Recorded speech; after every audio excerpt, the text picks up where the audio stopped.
Every week, a client asks me, should I just buy an ETF instead of paying you for advice? Sometimes yes, sometimes no. But the real problem? Most beginners don't understand what they're actually buying. Today, I'm walking you through 10 critical things about ETFs, the stuff the product disclosure statements don't shout about. By the end, you'll know exactly what questions to ask before you hit buy on CommSec or SelfWealth. Let's go. First, a 2-0 refresher. ETF stands for Exchange Traded Fund. It's a basket of assets, shares, bonds, property, even crypto that trades on the ASX just like a single stock. If you buy VAS, you're buying the top 300 Australian companies in one go. If you buy IVV, you're buying the US S&P 500. Simple. But simple doesn't mean low risk. Let's get into the real details. Thing number one, fees are the only guaranteed thing in investing. You'll see a number called MER, Management Expense Ratio. It might say 0.07% or 0.9%. That's taken from your investment every year, regardless of whether the ETF goes up or down. On a 100,000 portfolio, a 0.9% fee costs you $900 a year. A 0.07% fee costs you $70 over 20 years. That difference could be over $30,000 lost to fees. In Australia, a 200 from BetterShares has a very low 0.04%. VAS from Vanguard is 0.07%. Both are excellent. Just don't pay 0.8% for a thematic ETF unless you have a strong reason. Number two, and this surprises a lot of people, you don't legally own the underlying shares. When you buy an ETF, you own units in a trust. The trust owns the shares. The shares are held by a custodian, usually a big bank like Citigroup or JP Morgan. Is that unsafe?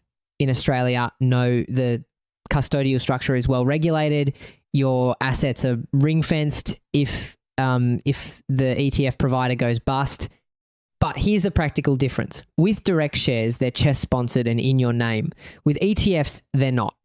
If your broker has a technical issue, getting your units back can take days or weeks, not minutes. Number three, dividends are different with ETFs. If you buy an Australian shares ETF like VAS or IOZ, you'll receive dividends from the underlying companies. And those dividends often come with full franking credits. That's the Australian tax benefit. But here's the trap. High dividend yield does not mean high total return. A mining ETF paying 7% might have zero capital growth. A growth ETF paying 2% might double in value over 5 years.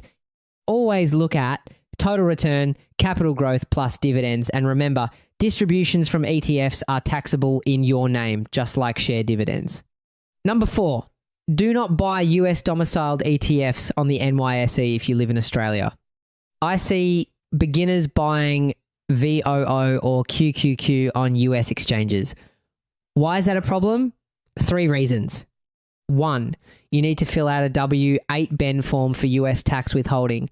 2, US dividends get 15% withheld automatically.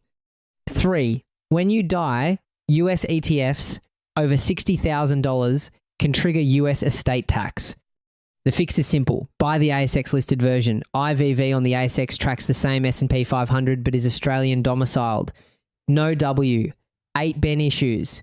No US estate tax. Much cleaner. Number 5, not all ETFs are equally easy to buy and sell. Big ETFs like VAS or A200 trade millions of dollars every day. The spread, the difference between buy and sell price might be just 0.02%, but small niche ETFs like global robotics or lithium miners might trade only a few $1,000s a day. The spread could be 0.5% or more. That means you lose 0.5% instantly just by buying. On a $10,000 trade, that's 50 gone before you start. Always check the average daily volume before buying. Number 6, never use a market order when the market opens. At 10:01 a.m. on the ASX, spreads are wild. Market makers haven't fully woken up. A market order could execute at a price much higher than you expected. Always use a limit order. That means you set the maximum price you're willing to pay and wait until at least 10:15 a.m. after the opening auction volatility settles. It's a small habit that saves you from overpaying by 0.5% on every trade. Number 7, don't confuse beta with real risk. Beta tells you how volatile an ETF is compared to the market. A beta of 1 means it moves exactly with the ASX 200. A beta of 1.2 means it moves 20% more up and down. Beginners see high beta and think too risky, but volatility isn't the same as permanent loss of capital. The real risk is selling when the market is down 25% because you panicked. If you can hold for 5 years, a high beta ETF might just give you higher returns. Your own behavior is the biggest risk. Number 8, ETFs are not short-term tools. If you need the money for a house deposit in 18 months, do not buy an equity ETF. Markets can drop 20-30% in a year. That happened in 2020, 2022, and it will happen again. The rule is minimum 3 years, ideally 5 to 7 years. For money you need in under 2 years, use a high-interest savings account or a short-term bond ETF like Bill or AAA. They won't grow much, but they won't halve in value right before you need the cash. Number 9, more ETFs doesn't mean better diversification. I've seen portfolios with 15 different ETFs covering the same thing. VAS, IOZ, a 200 all Australian shares, or IVV, VGS, BGBL, all global shares with huge overlap. All that does is add complexity without benefit. The classic Australian starter portfolio is just 2 ETFs, one for Australian shares, VAS or A200, and one for global shares, IVV or BGBL or VGS. That's it.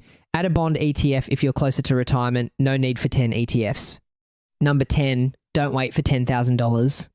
You can start with $500 today. Use micro investing apps like ComSec Pocket, Raise, or Superhero. They let you buy fractional units and dollar cost average. Set up a monthly automatic investment, say $200 a month, into an all-in-one ETF like DHHF or VDHG. That's a diversified portfolio in a single ticker. Over 5 years, that consistent small money beats the person who waits for the perfect time with a lump sum. Start now, not later. So those are the 10 things I wish every beginner knew before buying their first ETF. Recap. Watch fees, understand custody, don't buy US listed, use limit orders, hold for years, keep it simple. I'll put a link in the description to a free 1-page PDF ETF checklist for Australians so you can run through these points before every purchase. Hit subscribe. Next week, the 3 biggest mistakes I see in self-managed super funds. And as always, this is general information, not personal financial advice. See your licensed advisor for your specific situation. Catch you next time.